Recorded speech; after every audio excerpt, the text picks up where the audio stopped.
السلام علیکم ورحمۃ اللہ وبرکاتہ۔ اللہم صلی علی سیدنا محمد وعلی آل سیدنا محمد وبارک وسلم۔ افضل صلواتک بعدد معلوماتک وبارک وسلم علیہ۔ دلائل الخیرات و شوارق الانوار فی ذکر الصلاۃ علی النبی المختار کے پڑھنے کا طریقہ بیان و توجہ۔ الحمد للہ والصلاۃ والسلام علی سیدنا محمد وآلہ وصحبہ اجمعین۔ الشیخ الامام الولی الکبیر القطب الشہیر سلطان المقربین و قطب دائرۃ المحققین و سید العارفین صاحب الکرامات الظاہرۃ والاسرار الباہرۃ سیدی ابو عبداللہ محمد بن سلیمان الجزولی رضی اللہ عنہ ان کے مصنف ہے، اور اس پر پہلے بھی ویڈیوز بن چکے ہیں اور تفصیلاً مصنف کے احوال پہ کیسے یہ دلائل خیرات وجود میں آئی اور پھر دلائل خیرات کو کیسے شہرت ہوئی۔ تو ہمارے ہاں بزرگان دین کا مروجہ طریقہ اور سالوں سے تقریباً 89 سے تو باقاعدگی میں ہمارے اعمال میں ہے۔ تو ہم سب سے پہلے پڑھتے ہیں فاتحۃ الاوراد، پھر اس کے بعد پڑھتے ہیں التحلیل، پھر اس کے بعد پڑھتے ہیں الصلاۃ العظیمۃ، پھر اس کے بعد پڑھتے ہیں الاستغفار الکبیر، اور پھر اس کے بعد پڑھتے ہیں استغفار الکبیر کے بعد یہ استغفار 3 مرتبہ، کلمہ تمجید 3 مرتبہ، حسبی اللہ و نعم الوکیل 3 مرتبہ، سورۃ اخلاص 3 مرتبہ، سورہ فلق 3 مرتبہ، اور سورہ ناس 3 مرتبہ، اور سورہ فاتحہ۔ پھر اس کے بعد ہم اسماء الحسنہ پڑھتے ہیں، لیکن میں ذاتی اس طریقے سے پڑھتا ہوں۔ بسم اللہ الرحمن الرحیم، الحمد للہ رب العالمین الرحمن الرحیم مالک یوم الدین ایاک نعبد و ایاک نستعین، یا اللہ یا اللہ ایاک نعبد و ایاک نستعین، یا اللہ یا رحمان۔ یہ پھر آخر تک ایاک نعبد و ایاک نستعین، یا اللہ یا رشید ایاک نعبد و ایاک نستعین، یا اللہ یا صبور، اہدنا الصراط المستقیم صراط الذین انعمت علیہم غیر المغضوب علیہم ولا الضالین آمین۔ پھر اس کے بعد دعاء الافتتاح یہ پڑھتے ہیں، اور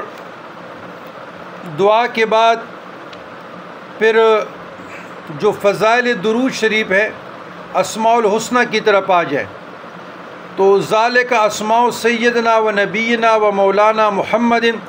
صلی اللہ علیہ وسلم میں عطان و واحدۃ وہی حاضی۔ تو پھر ہم اس طرح پڑھتے ہیں اللہم صلی وسلم وبارک علی من اسمہ سیدنا محمد صلی اللہ علیہ وسلم۔ اسی طریقے سے ہر لفظ کے ساتھ سیدنا وحید صلی اللہ علیہ وسلم، سیدنا ماہن صلی اللہ علیہ وسلم، اس طریقے سے یہ آخر تک آ جائیں۔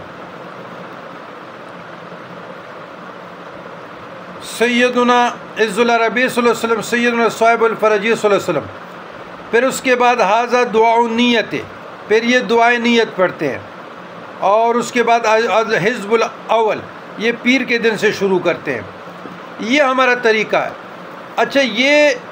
حزب البہار کے تو کافی نسخے لوگوں نے لکھے ہیں، دعوت اسلامی نے اپنے لکھے ہیں، آج کل دیوبندیوں نے اپنے لکھے ہیں، اور لیکن میری نظر میں مستند نسخہ جس طریقے سے ہمارے بزرگان دین نے،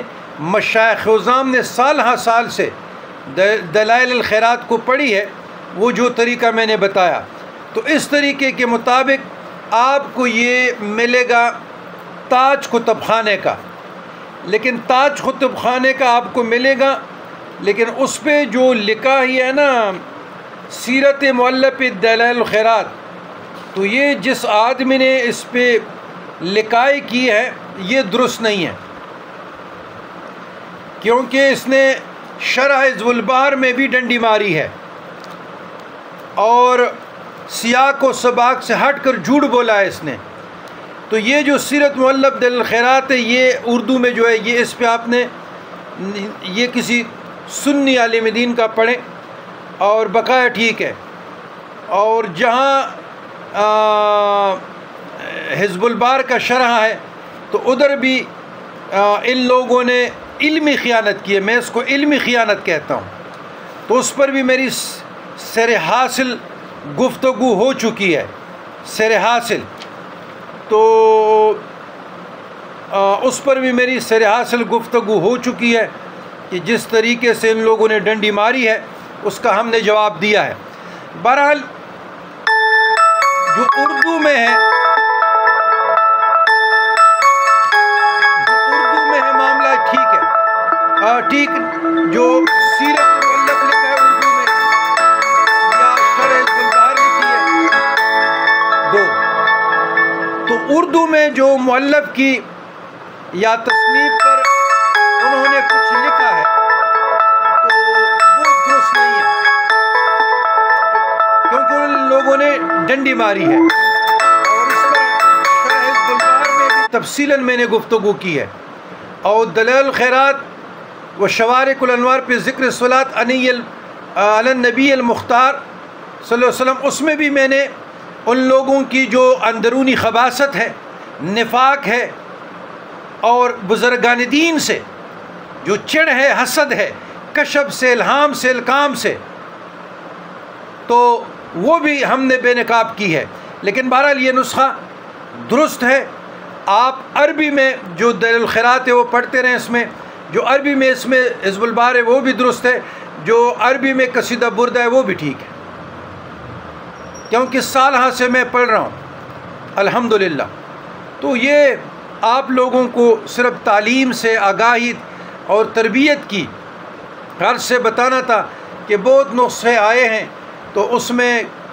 یہ دعائیں نہیں ہوتی، یہ استغفار الکبیر نہیں ہوتا، صلاۃ العظیمہ نہیں ہوتی، تو اس میں کمی بیشی پائی جاتی ہے۔ میں نے کہا ہم آپ لوگوں کو آگاہی دے دیں، آپ کی تعلیم اور تربیت کے لیے بہت ضروری ہے۔ اللہم ربنا آتنا فی الدنیا حسنۃ وفی الآخرۃ حسنۃ وقنا عذاب النار۔